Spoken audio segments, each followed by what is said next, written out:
For the reflection on the visual side, before we get to those properties, let's go to our gradient sky right here and place it in. I'm going to go ahead and, just so I can see it while we're working in it, we're going to go to the properties on this and the settings. And in settings, we're just changing the full screen to editor mode so we can see that inside of here. So it's just going to be just a really soft gradient inside of this. If you had a lot of different colors, kind of like the blocks and things where you can clearly see the reflection coming from them. What we're going to do with the reflection is we're actually just going to take a look on the visual side of the speed, the distortion, and perspective visuals for it. So let's say, for instance, with this, if you wanted to have a quicker speed to your water, you can actually change your speed so that both the front and back both are going to be moving really fast. You can also take it down to 0 where there's no movement at all. So this provides a lot of ability to kind of change how the flow is going to happen.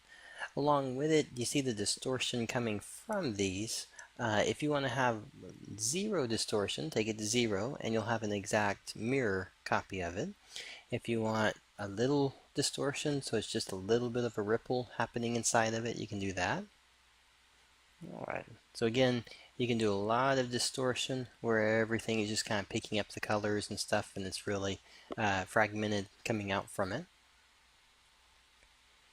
Alright, so that's going to be the basics on the distortion part. Perspective is actually kind of an interesting one because when you choose perspective, take it out a little bit more.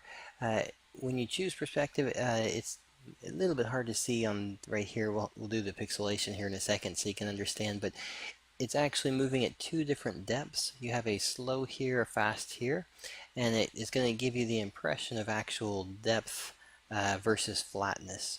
Also, the pixelation option, if you notice now, the object is actually pixelated when it shows it.